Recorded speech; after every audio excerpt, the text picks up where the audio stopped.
continuando ainda falando de espetacularização de processos, a gente tem vários problemas aqui de ordem pessoal, não minha.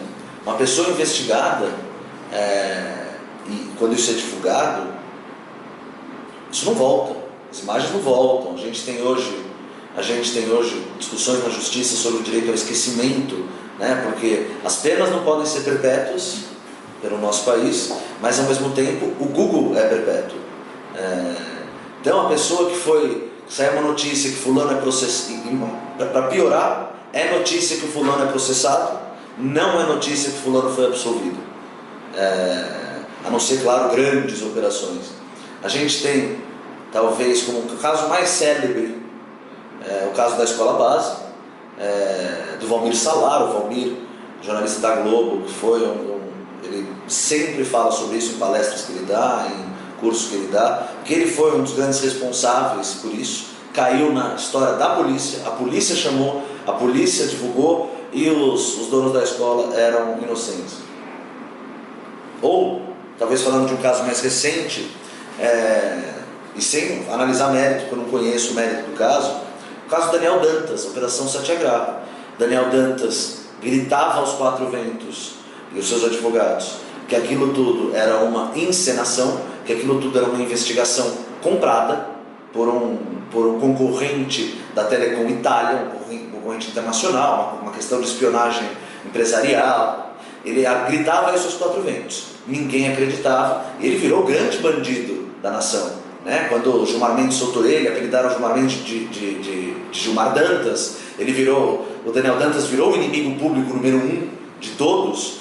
E, repito, eu não sei se o teor das acusações que eram feitas contra ele eram verdadeiras ou não. O que eu sei é que, anos depois, Protógenes Queiroz foi condenado justamente, o delegado da Operação Satyagraha, foi condenado e hoje está foragido da justiça brasileira, justamente por ter feito uma investigação sob encomenda de um investidor italiano, estrangeiro. A imagem do Daniel Dantas, aliás, se a gente pergunta por aí, para toda a população que odeia o Daniel Dantas, que acha o Daniel Dantas um grande bandido, que crime o Daniel Dantas cometeu, ninguém nem sabe. O discurso é tão bem feito. Que crime o Daniel Dantas cometeu? É crime tributário? É crime financeiro? Ele lesou quem? Ele lavou dinheiro? Dinheiro ilícito do quê? A gente não sabe. A gente sequer sabe do que se tratava a Satyagraha. Mas o discurso foi: é um bandidão, é um banqueiro bandido, precisamos prender, precisamos... Quem é esse Gilmar Mendes que solta? Ainda sobre a espetacularização de processos, mais até do que espetacularização, eu acho que o Poder Judiciário é grande responsável por isso, o Supremo é um dos grandes responsáveis por isso.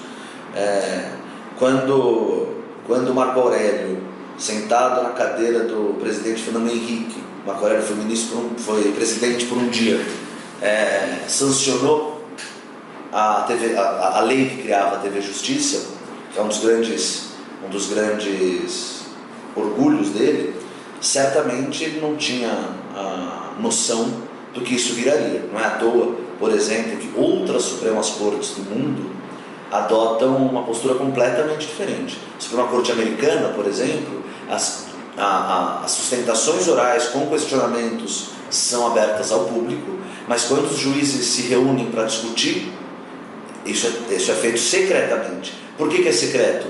Justamente para não ter a vaidade envolvida, justamente para que os ministros possam entre si terem tranquilidade e transparência uns com os outros, sem se preocupar com a opinião pública. Porque o Poder Judiciário é o único poder que não pode se preocupar com a opinião pública, deve se preocupar com a Constituição e com as leis que são feitas, essas sim, pelo poder público. Então, na medida, outras cortes do mundo, só me engano, a corte da Alemanha, assim, ou da Espanha, eu não me lembro agora qual que é, mas você tem outras cortes supremas ao redor do mundo em que não existe voto divergente, é o voto do tribunal. O tribunal se reúne em sessão secreta. Se há divergência, essa divergência não é exposta ao público, porque o tribunal decidiu de uma maneira.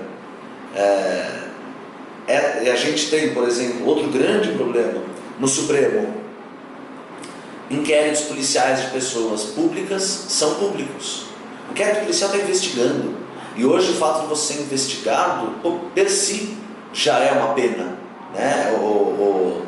Na Espanha existe uma expressão que eles falam da pena del banquillo, a pena do banquinho, que é a pena de se sentar no banco dos réus, a pena de estar ali investigado. Isso, per si, é uma violência, às vezes necessária, mas é uma violência contra um indivíduo que fica à mercê de um Estado. Pior, quando isso é espetacularizado, fica à mercê de julgamentos de toda a ordem, por toda a sociedade, e não só pela sociedade, pelos seus familiares, pelos seus vizinhos, pelos seus filhos, que também vão sofrer nos seus círculos sociais, também vão sofrer essa mesma pena. É a criança que vai para a escola e o amiguinho sabe que o papai está preso, que a mamãe está presa, ou que o papai e a mamãe estão sendo investigados. Então, outro exemplo, me parece que o Supremo não deveria jamais dar publicidade para inquéritos. Ou seja, existem elementos para processar alguém? Talvez seja caso, sim. Me parece que é o caso disso ser transparente, ainda mais por se tratar de uma pessoa pública. Agora, há uma investigação, há um delator, por exemplo, que diz que o Edson Lobão ganhou dinheiro de propina. Isso pode ser uma mentira, isso pode ser uma verdade, ou isso vai precisar primeiro vai precisar de uma investigação para verificar se existem elementos mínimos para isso, e se tiver elementos mínimos, vai ser processado. Por que se divulgar a investigação? Por que se divulgar a delação em si, sem nada que a comprove? É muito maluco. A gente a vida inteira desacreditou em palavras de criminosos, mas parece que quando criminosos imputam crimes a terceiros, eles imediatamente viram uma Madre Teresa de Calcutá, né? O que falou é verdade e a gente acredita, porque se está delatando o outro é porque é verdade. A gente esquece que se um delator não obtém a condenação de outras pessoas, ele não tem redução de pena. Ele tem total interesse em mentir. Não estou dizendo que quando o delator faz uma delação ele está necessariamente mentindo, mas ele é uma pessoa interessada. Mas a gente vendo na própria Lava Jato a condução de alguns procuradores nessas colaborações premiadas, dizendo expressamente como precisariam de mais nomes, como precisariam que se chegasse em tal pessoa, senão aquela delação não pode ser concretizada.